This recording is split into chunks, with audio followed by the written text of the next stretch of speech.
What is going on, guys? My name is AK, back again with another YouTube video. Now, if you caught my last video I made, I was talking about the new changes that are coming to Season 3, and towards the end of the video I mentioned that we will probably be getting some patch notes coming soon, you know, some weapon changes, some maybe changes to movement or changes to maps, and well, not even 2 days later and we've got them from Treyarch. So in today's video we're going to be breaking that down. There are some really big changes coming to the game. I've just had a couple of games of public matches, just played them out, and the game feels massively different. So what I'll be doing is I'll be going over all of the ones that are going to affect competitive play, how they're going to affect it, and the things that are going to change. So definitely a lot of information that you're going to want to stick around for, so make sure you don't miss it.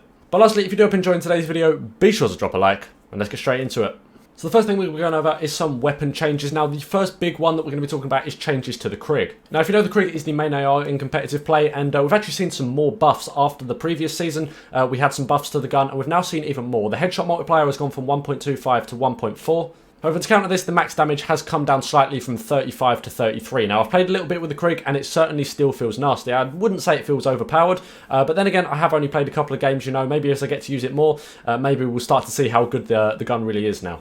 We've also seen a few attachment updates, most notably to the SMGs. You know, the AK-74U, currently everybody uses the Spetsnaz speed grip as the main grip for the gun, but we've actually seen a drop in movement speed from that. It used to give plus 10%, now only gives plus 3%, with pistols now being the fastest movement speed gun in the game. So this is going to balance things out quite a bit, meaning that a lot of sub players maybe potentially are going to run the grip with the better accuracy, you know, the one that you run on the ARs. I forget the name of it right now, but potentially being that it's lost that sort of movement speed bonus that really gave it sort of the reason to be played before, potentially the sort of the main competitive class for submachine guns might be changing.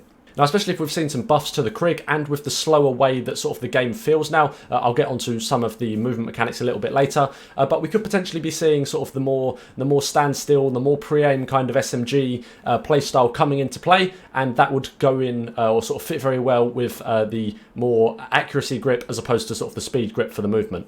Now, we've also had a few sort of little map updates to competitive maps. You know, on Apocalypse there was a glitch through one of the trees. That's been patched, and on Checkmate, I don't know if ever you saw this, but sometimes if you were sliding around and moving around the map, sometimes it would feel quite jittery and like you were slowed down and blocked, and apparently that is meant to have been fixed too, although I haven't played it yet, so I don't know. In S&D, there has also been an audio cue added for when your team gets an elimination. Now, also I mentioned the strafe run in the previous video, talking about the new updates that have come, and I've got to actually play with it, or not actually use it, but seen it sort of effect in game. And I mentioned briefly that it might be used in competitive, but after having seen it, I definitely don't think it will be. It's similar to the Warthog if you played Black Ops 2, you know, the thing that comes in and then goes back up and then comes back down, does a few sort of strafe runs on the map to kill people. So don't think it'll be used in competitive, but still a decent streak if you want to use it in public matches. Now, the next big thing to talk about is the movement. A whole load has changed, so I thought what I'd do is I'd hop into a quick custom game to sort of show you the things that I'm talking about. So the first thing that got changed is the slide cancel. Now, if you remember, you could sort of slide and then cancel the slide and sort of fly around the corner and use that as a kind of sort of mechanic to actually throw up your enemy, and that really doesn't work so much anymore. The slide is a lot slower and a lot more sluggish, and really doesn't feel as good. In fact, the whole game sort of just in terms of like having the slide mechanic feels a lot slower, so definitely something big that they've changed there, and the whole sort of slide cancelling mechanic you can't even really do anymore. They've also decided to update the first and third person cameras, which actually means the old sort of effect that slide cancelling used to do, you know, the whole sort of sliding around the corner and kind of breaking their cameras, if you know, so you see them before they see you. That also now has been fixed, apparently. I haven't actually seen any sort of in-game proof to show that, but that's sort of what they've said in the patch notes, so kind of the whole reason for slide cancelling in the first place now also doesn't really work anymore. It definitely feels a lot slower, and this is something that's definitely going to benefit the AR players. You know, it's really the SMGs that get to benefit from that fast movement and the ability to use the slide cancels and things like that. So sort of the slow AR players like myself are definitely going to benefit a lot from this. So I'm kind of looking forward to seeing how this plays out, even though from what I've played so far the movement feels really slow and really I'm not too much of a fan.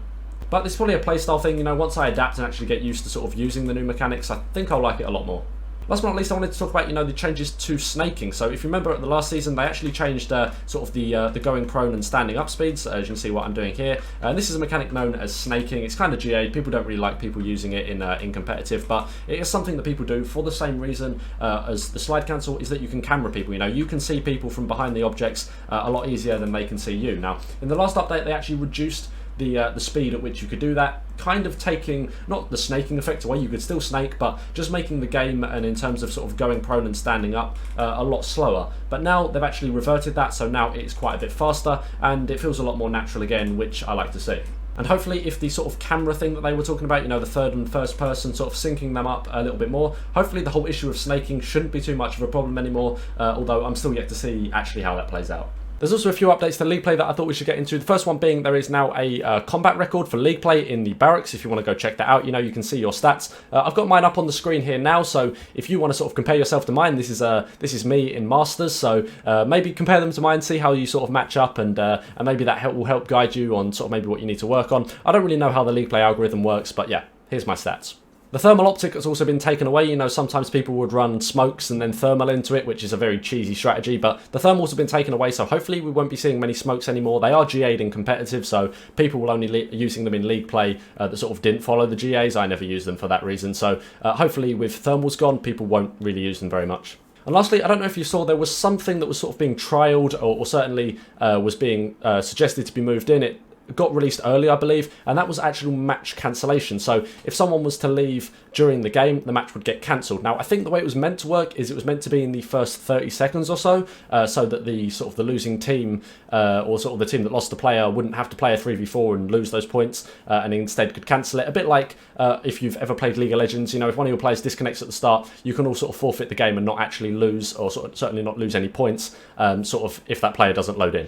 But apparently it got trialled early, and there were situations where people would be 2 rounds up in control, one of the enemies would leave, and then the whole match would get cancelled and nobody got any points, which definitely was a bug. I saw a few people talking about that on Twitter, so I think that has been removed, but it's probably something that we'll see added back again in the future once it's all sort of been fixed and works properly.